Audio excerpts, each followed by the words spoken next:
de l'événement de Women's Tribune a été de créer, bien entendu, une plateforme d'échange et de rencontre des femmes et des hommes entre les deux rives de la Méditerranée.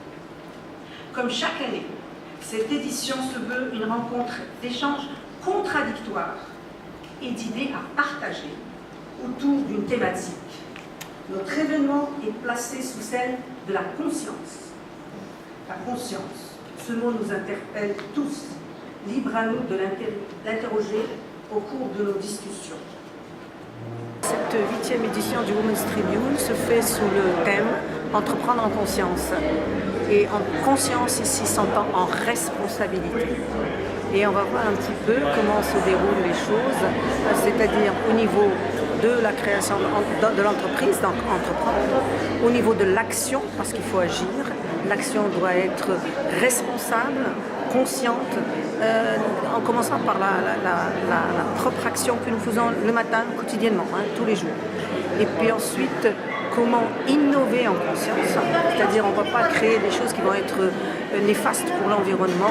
Et enfin, comment financer en conscience. On ne va pas financer tout et n'importe quoi, et après on va tuer notre planète. Donc c'est ça les 3 thèmes qui sont inclus dans Entreprendre en conscience. Aujourd'hui, tout ce qu'il faut faire, ce doit être dans la durabilité. On doit faire en sorte que le développement se fasse d'une façon durable. Que veut dire durable? Ça veut dire d'une façon qui nous permet aujourd'hui encore de vivre normalement, mais de permettre et d'assurer aux générations qui arrivent une vie normale sur notre planète. Cette 8e édition de Women's Forum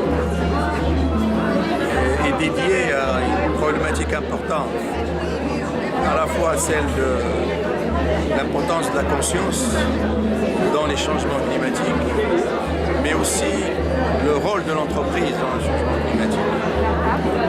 Et l'une des conclusions les plus importantes qui se sont dégagées de cette première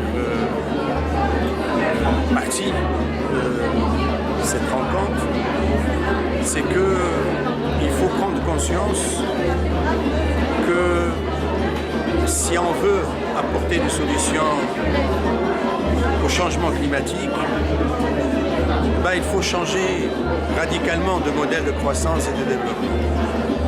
Et par conséquent, les États, les nations, nos économies, nos sociétés doivent produire autrement, doivent consommer autrement, doivent coopérer autrement, mais surtout doivent gouverner autrement leur société et leur économie pour qu'elles soient organisées autour de l'économie verte, de l'économie bleue, des métiers du développement durable, des énergies renouvelables et tout ce qui permet à la fois la durabilité, la soutenabilité, mais aussi l'inclusion sociale. Je suis venue spécialement au Maroc pour participer à la Women's Tribune à l'invitation de mes sœurs marocaines, sur un thème qui nous importe énormément, entreprendre en conscience. Comme vous le savez, en 2015, le monde entier s'est mis d'accord sur un certain nombre d'objectifs de développement durable à atteindre d'ici 2030. Et parmi ces 17 objectifs, l'objectif numéro 5, pour nous, l'égalité des genres et l'autonomisation des femmes, est un des objectifs les plus importants. Et nous disons que justement ce développement durable, cet entreprendre qui nous permet d'avoir une prospérité partagée, se fera à travers la femme, se fera à travers la femme africaine. Et c'est pour cela que je suis venue, pour partager justement des expériences au sud du Sahara avec justement ce mouvement, cette coalition de femmes engagées pour le développement du Maroc et de l'Afrique en général. Ce n'est pas ma première participation parce que je crois fondamentalement au rôle de la femme dans le développement de notre société, que ce soit économique, du point de vue économique, du point de vue social, de tout point de vue. La femme, avec un grand F, c'est plus de 50% de notre population. Donc c'est comme si on a 2 poumons, il faut que les 2 fonctionnent. Si la femme n'est pas opérationnelle, on a la moitié d'un poumon qui ne fonctionne pas. C'est très simple. Donc, ça, je suis fondamentalement convaincu de ça. Et il est important de tout faire pour que le niveau de la femme se rehausse au niveau de l'homme sans sans chercher à différencier l'un de l'autre. C'est vraiment l'un avec l'autre et pas l'un à côté de l'autre. Voilà pourquoi je suis là. Je crois beaucoup aux principes qui ont été énoncés, débattus, discutés ce matin. Ce sont des principes tous relatifs au développement durable, qui consistent à prendre des décisions, prendre des initiatives qui facilitent la vie des futures générations, c'est-à-dire de nos enfants et des enfants de nos enfants. Et il est important qu'on leur facilite la vie, qu'on ne prenne pas des décisions dramatiques maintenant qui leur rendent la tâche quasiment impossible demain.